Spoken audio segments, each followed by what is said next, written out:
I think I decided rather early to be an artist. I think it was one of those things, if I look back at my report cards from grade school, it was apparent then, and I always sought out opportunities to take art classes or go to any kind of camp or thing that that had that kind of craft or art opportunity available to me. And I guess because I grew up in Toronto at a time when the public school system was probably best funded in the whole history of the public school system, most of the things I ended up doing were free, which was kind of amazing. And so I sort of trekked all over the city, taking workshops here and classes here, and so I think that influenced me. Also, having parents who took me to museums and art galleries made a big difference as well. So, and then going through, like having full art classes in high school available where we had life models and we had kilns for doing pottery, and we had a whole place where, you know, where we could do craft stuff. Like we had like lots of copper enameling and things like that got done in the 70s, right?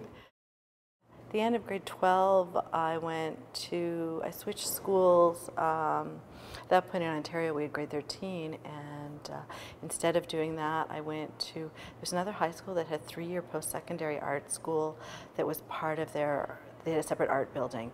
And I went to that school for 3 years while my friends sort of moved on and finished high school. I ended up doing another 3 years of free art school. And we had classes that went from 9 o'clock to 3 o'clock from September till June. And I learned, and we had to take everything. That was the thing. I had to do design. We did early video. We did photography. We did textiles where we were doing weaving and where we were doing fabric painting, and we did hundreds and hundreds of hours of drawing, painting, and modeling from the figure. So it was a real kind of classical training in that way. And then from there, I had a teacher in that program who very strongly recommended going on and doing a BFA. So I went to NASCAD and spent 2 years there completing a BFA. Took some time off, did a master's degree at the University of Windsor. So NASCAD was a really good jump for me after having all that kind of practical experience of making, to go to a school that was really rooted in conceptualism, and it really allowed me an opportunity to put content into my work. So I had the skills of making, and then that gave me the ability to really tie the whole thing together. I think if you look at my work, there's quite a logical progression in how the work has evolved from my interest initially in the body, my use of materials. I kind of have a vocabulary of materials I use, and then how that's evolved into this work that's really about botany, about flowers. But I would say primarily I'm an artist who thinks and articulates themselves through materials. If I don't have an affinity for the materials, I'm not going to be using them. They inform the work, and so there's that kind of back and forth between the idea and the process.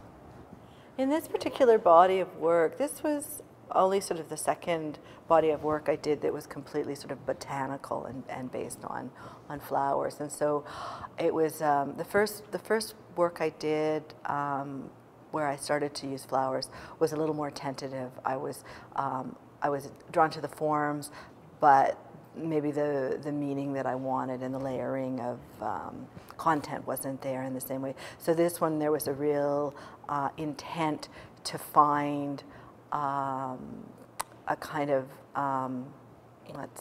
to find a way of thinking, of layering the work with that meaning, as well as the interest in the forms and the you know, the materials.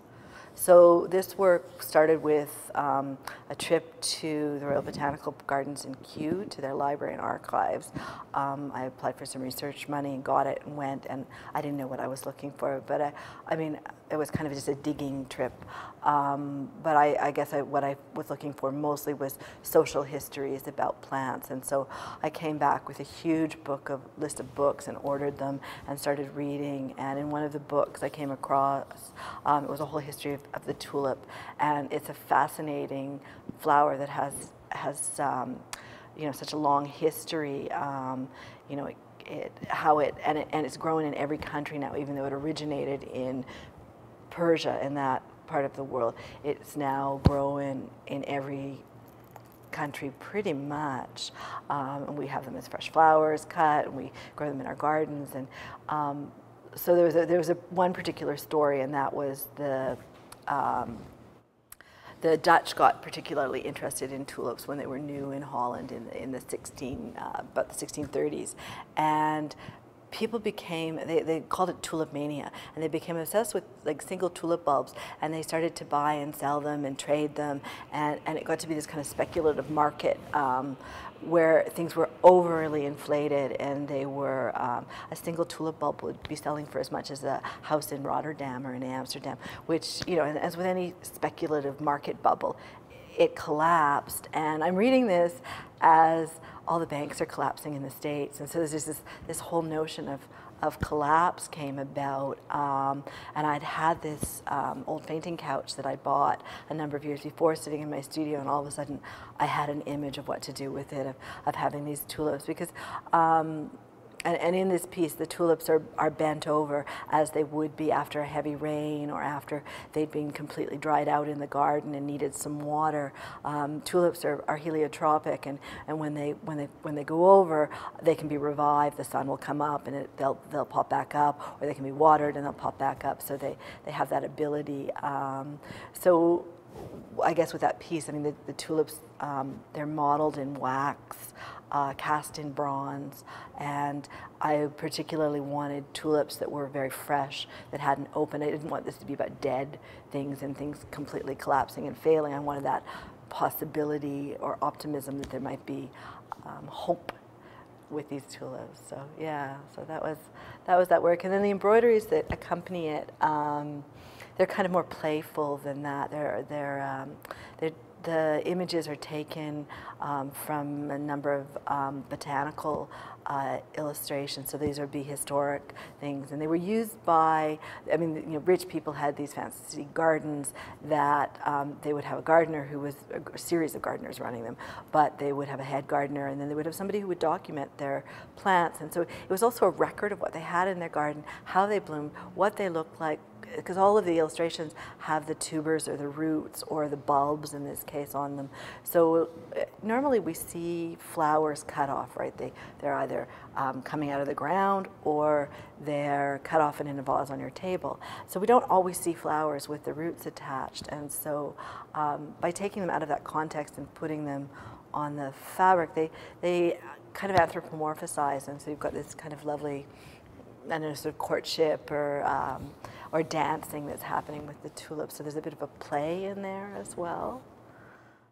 Well, probably for the first sort of 15 years of my, you know, post undergrad work, I worked primarily with the body, and I explored the forms of anatomy in knitting and beading and embroidery and in steel and in crochet and in bronze, right? So there's a whole process of materials that I worked with, but always going back to these same kind of forms. And then I had a residency in the Memory Disability Clinic, which was in one of the hospitals in Halifax, in the where they do a lot of work with dementia patients. And part of that research, I ended up sort of stumbling across a book that just had amazing historical, anatomical illustrations, but there were several in that book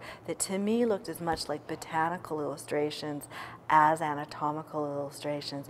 So I started to play with that kind of juxtaposition, and I worked with initially doing embroideries, and by changing the colors, sort of had fun with that kind of, are they botany, are they anatomy? And I did a series of work that ended up with sculptures as well that were part of that series. And from that, I realized that the floral forms that I was starting to explore in those were quite interesting, and that maybe I wanted to look at that look at those as forms to explore and also to articulate in embroidery. And so did a series of work that involved orchids and lilies and embroideries of lilies and irises. And so that sort of work got done, and then I needed to find more, and that's sort of where I ended up with this work. The body of work that happened after this was came from a residency I did at Grossmoorn National Park, where I went specifically in the spring when the lady slippers bloom, and they have 3 species of lady slippers that bloom in the park, and I did some work based on those. And another thing I saw on that trip, which interested me as well, were water lilies, and I started thinking about those as a form to work with, because they're such a beautiful form. But they're one of the oldest. They evolved from one of the oldest flowering plant species. They're one of the few flowering plants that was here before mammals. And the whole history of flowering plants evolve with mammals, right? We're codependent on flowering plants. They didn't exist. The angiosperms, the pollinated flowers, were not here with the dinosaurs. So as mammals started to evolve, so did all these flowering plants. And so there's a complete tie-in with our history. So that interests me, and also, I mean, I think this century, water is going to become the big thing in the environment, in the world, as a commodity, as everything. And so to start thinking about sort of the history of water, the flowers in water. So there's a lot there with that work. So I'm working on a piece now called Water Level, and it's cast bronze water lilies and lily pads, and they'll be at about, well, the standard gallery height is sort of 54 to 56 hanging height, so they'll be at that kind of level. So as you sort of move through them as a viewer, you know, water level will be something you're sort of physically experience. The stems will be made out of bent steel rods, and so you'll have this something that's happening below, so they'll be kind of rusted steel, whereas up above, everything will be patinaed in the same kind of, you know, the greens and whites of the water lilies. So this is the piece I'm working on now. Absolutely. I mean, it defines me, I think. It's who I am. There are days I think, oh, it would be so much easier not to be an artist. But I can't not be an artist. It's more like a calling in a way. I have to do this stuff. I have to figure out and understand the world through making things. I don't know any other way. So that's, I don't know if that really is that, that's it, right?